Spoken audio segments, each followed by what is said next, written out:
Y así es, hoy Heraldo Media Group comenzó ya con esta cobertura especial, la ruta judicial, que es el proceso inédito, histórico, trascendental de esta elección judicial que se llevará a cabo en junio por primera vez en la historia y en donde todos tendremos la oportunidad de elegir quiénes serán nuestros jueces, nuestros magistrados o nuestros ministros de la Corte. Ayer comenzó y así se mantendrá durante todo este semestre hasta que sea el día de la elección, y Heraldo Media Group a través de todas sus plataformas estará dando paso puntual, cercano a este proceso para conocer quiénes son, qué quieren, qué proponen, por qué quieren ser jueces o ministros o magistrados y cómo votar por cada uno de ellos. Ayer platiqué con la ministra de la Suprema Corte de Justicia de la Nación, Lenia Batres, sobre este tema y aquí la conversación. En Heraldo Media Group, como en cada proceso electoral desde el año 2021, en este 2025 estamos iniciando la ruta judicial, ruta de la elección judicial para dar un seguimiento puntual y que todos los usuarios de nuestra web, los lectores del periódico, la audiencia de la televisión y la radio puedan seguir este proceso trascendental que le va a cambiar la cara al Poder Judicial mexicano. Y para iniciar precisamente esta ruta judicial en este 2025 está con nosotros la ministra de la Suprema Corte de Justicia de la Nación, Lenia Batres, a quien saludo. Bienvenida, ministra. Gracias. Muy buen día. Aquí un placer estar con ustedes.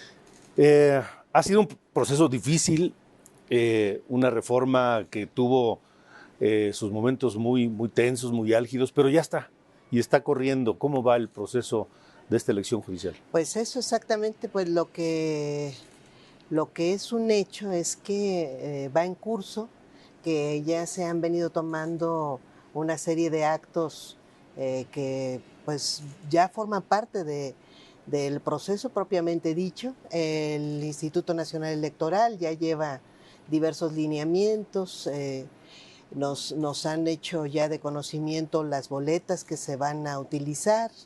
En el caso del Poder Legislativo y del Poder Ejecutivo, sus comités de selección de candidaturas están en el proceso de las entrevistas. Entonces es un proceso en curso. Muy fuerte además. ¿Qué va del comité del Poder judicial?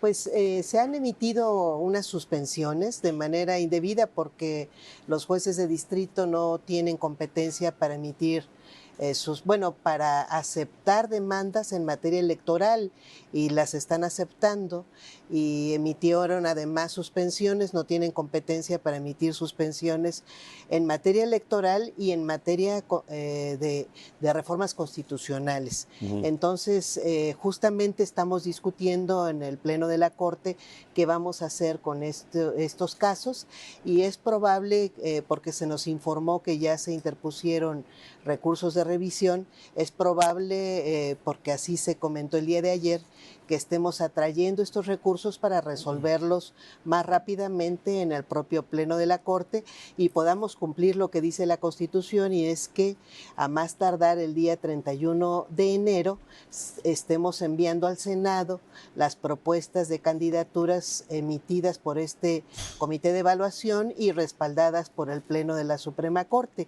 En caso de que no lo hiciéramos así, pues nos estaríamos quedando sin la posibilidad de presentar candidaturas, lo cual sería muy grave, y no creo que alguien en el propio Poder Judicial quisiera una circunstancia así. O sea, ¿sí existe la posibilidad de que el Poder Judicial no proponga candidaturas? Pues lo que dice la Constitución es que en el caso de que en esta fecha no se hayan presentado las candidaturas, nos quedaremos sin candidaturas.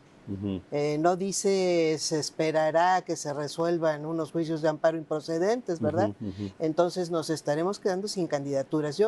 Yo supongo que no sucederá esto, porque supongo que hay responsabilidad en los propios ministros actuales para que las personas que se postularon en el Poder Judicial, a las que por cierto se les pusieron más requisitos que los otros poderes, pues se les esté apoyando para que participen en el proceso electoral a nombre del Poder Judicial. ¿Por qué se les pusieron más requisitos a esos Pues se les puso candidatos? un examen, se les puso además el requisito de tener carrera judicial. Entonces, No es el caso de los otros poderes. Entonces, pues se supone que son candidatos pues más preparados justamente porque es el Poder Judicial el que los está proponiendo. Entonces, supongo que no se les dejará fuera. El proceso está en curso y luego viene, una vez que cada poder haya propuesto a sus candidatos, viene el periodo de conocimiento, de exponer y dar a conocer quiénes son los aspirantes a jueces, juezas, ministros, ministras, magistrados, magistradas. Suena complicado. Van a ser muchos Sí. aspirantes Sí. y no van a, hasta donde sabemos, el INE no autorizó que hubiera difusión en radio, entrevistas en radio y televisión. ¿Cómo lo ven ustedes eso? ¿Cómo lo ve, ministra? Pues va a ser un proceso muy complicado, muy rápido, porque además son 2 meses de campaña propiamente, que son abril y mayo, y además se autorizó una sola forma de difusión de las candidaturas, que es a través de volantes que tienen que distribuirse de mano en mano. Las únicas otras formas para hacer campaña, pues es a través de internet y a través de eventos en vivo, donde se tenga contacto directamente con la ciudadanía. Efectivamente, a través de los medios de comunicación no se puede hacer campaña pagada. Entonces, pues seguramente el INE estará promoviendo algún mecanismo, ya nos informará, pero sí es un reto muy complicado en tanto que la cantidad de candidaturas es muy grande. Ahora, esta reforma y este proceso le va a cambiar la cara al Poder Judicial. ¿Cómo va a ser esa nueva cara del Poder Judicial? Pues yo veo esa parte del proceso, creo que va bastante bien, porque está viendo ya y se está observando además estos comités de evaluación que se nombraron en cada uno de los poderes, pues están teniendo un proceso de selección real. Entonces, ya tuvieron un primer filtro en el que se definió quiénes cumplen los requisitos, que son muy básicos: el tener licenciatura en Derecho, el tener un promedio mínimo de 8 y un promedio de 9. Se decía que esto era una cosa muy básica, y no, pues uno de los principales temas de incumplimiento de requisitos fueron los promedios. El tener, incluso para quienes quisieran participar en un tribunal o en un juzgado especializado, pues tener estudios especializados en alguno de los grados, licenciatura, maestría o doctorado, y no necesariamente lo acreditaban. Entonces ya hay un filtro que es educativo, que es profesional, y ahorita estamos en el siguiente filtro, que es ya pues la entrevista, y a través de la entrevista, bueno, junto con el profesional, se evaluaron también pequeños ensayos que presentaron las y los candidatos, y ahora pues están en este proceso de entrevista. A través de estos filtros, pues se entiende que sí van personas más idóneas a estos cargos. Ahora va a ser un proceso muy interesante también, porque pues va a multiplicar los perfiles que tiene el Poder Judicial.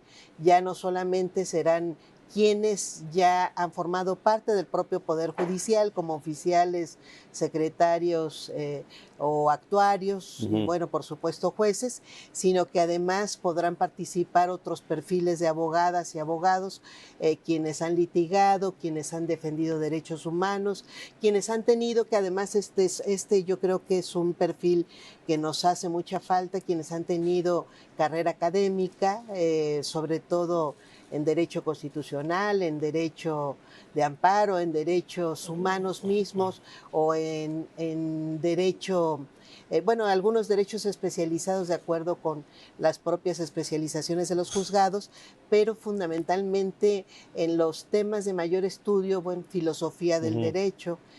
Son muy importantes, porque los perfiles que han sido predominantes en el Poder Judicial son los perfiles de abogados procesalistas, porque eso es lo que se estudia en la escuela judicial, el proceso. Sí. Entonces no tenemos grandes perfiles para estudiar el fondo, lo cual quiere decir especializados en las materias del propio derecho. Entonces nos da esos perfiles, esta posibilidad de tener mayores perfiles e incluso gente que ha tenido pues experiencia en la administración pública o experiencia en otros campos del saber, la sociología, la economía, también van a poder estar participando. Dígame, a la ministra Lenia Batres, ¿qué cara le cree, espera que tenga al final de este proceso el Poder Judicial, que será distinta al que ha tenido hasta ahora,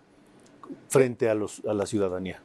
Bueno, yo esperaría que se esté ratificando a los buenos jueces, se esté ratificando a juezas, jueces, magistrados y magistradas que han sido profesionales, que han tenido además compromiso con las problemáticas que se les han planteado.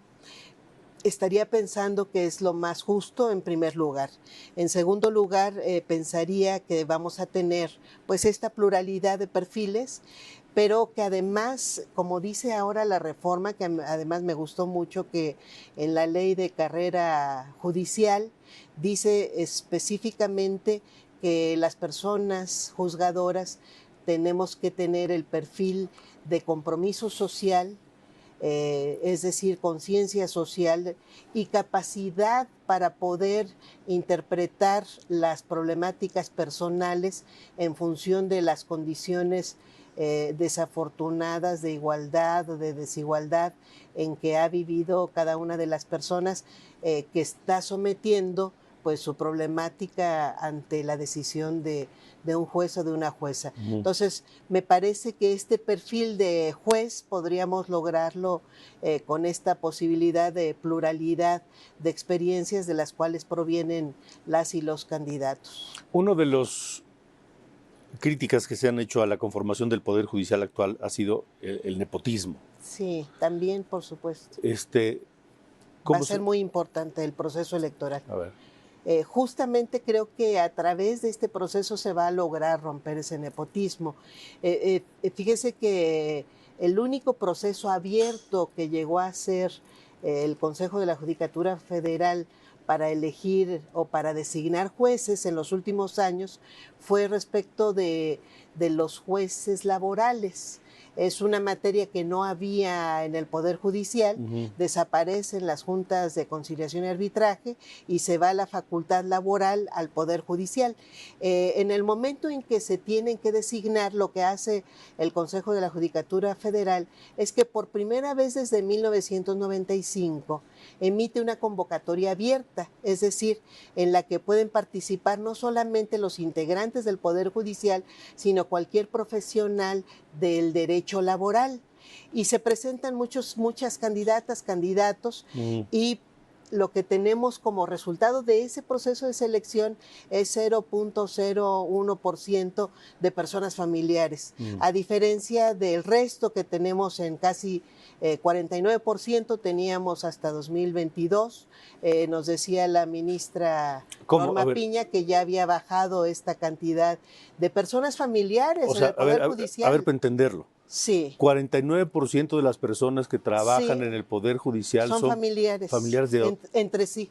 Ajá. Es decir, 25% es familiar de otro 25% y 50% no es familiar de ese 50%. Ajá. Sí, es altísimo, es altísimo. En ningún trabajo se tiene un nivel de nepotismo así, que solo se explica porque pues los propios jueces contrataban familiares o se ponían de acuerdo con otros jueces. Tú contratas un familiar y yo contrato a tu familiar. Y entonces tenemos lleno de familiares y por eso era sumamente injusto y sumamente además demagógico estar hablando de una carrera judicial cuando a quienes puedes contratar y ascender y participar en concursos pues son solamente los familiares que ya están adentro del propio Poder Judicial. Por eso es muy importante un proceso abierto para que se rompan estos enormes vicios, que por cierto también, además de romper las cadenas de nepotismo, el proceso de elección abierto nos va a permitir también romper otras cadenas como esas cadenas de influyentismo, de deuda de favores en las que se incurre mucho en el Poder Judicial, pues se van a romper también con la elección de jueces que no tienen compromiso con nadie. Finalmente, ministra, me gustaría que le dijera a las personas que nos ven por qué es importante que participen en este proceso, en esta elección. Porque se ha hablado de que va a ser muy complicado, que van a ser muchísimos nombres, que difícilmente van a conocer a quiénes serán los aspirantes y demás. Pero es muy importante. Ajá. Me gustaría que les dijera por qué los invita a participar en esta elección judicial. Bueno, yo confío en que el INE va a facilitar la elección a través de páginas en las que esté disponible los perfiles, las trayectorias de absolutamente todos y todas las candidatas. Es decir, sí va a haber forma de saber, va a implicar este proceso electoral, esta elección, pues más proactividad ciudadana. No vamos a recibir la propaganda en nuestras casas, sino va a implicar que nosotros nos asomemos a ver quiénes son las y los candidatos. Pero es importantísima porque los jueces, las juezas, los magistrados, las magistradas, los ministros y las ministras, tomamos decisiones muy importantes en la vida de las personas. Podemos suspender sus derechos y afectar de manera sustantiva pues toda una trayectoria de vida en un tema familiar, en un tema patrimonial, en un tema laboral, no se diga, en un tema educativo, cuando aceptamos o no una demanda y la resolvemos o no conforme a derecho, cuando abandonamos los casos, cuando se es corrupto en un juzgado, pues se afecta la vida de muchas personas.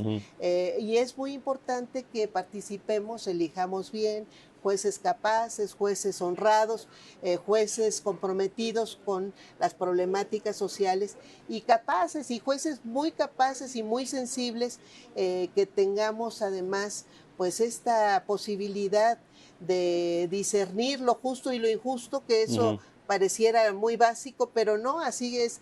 En este caso sucede como en el sentido común, el sentido de justicia no se nos da inherentemente a las personas. Entonces es muy importante pues asumir esta nueva responsabilidad ciudadana, porque podemos tener la posibilidad a través de esta elección de transformar a uno de los poderes que no había sido parte de la vida, de la decisión democrática de nuestro país. Entonces, en esta oportunidad histórica, en una reforma, además, pues que justamente está transformando en un tema nodal el Estado de Derecho mexicano, pues hay esta posibilidad de que la ciudadanía ejerza un poder real y bueno, pues no lo desperdiciemos, asumámoslo y transformemos este poder judicial que merecemos las y los mexicanos. Ministra Lenia Batres, gracias por haber estado aquí.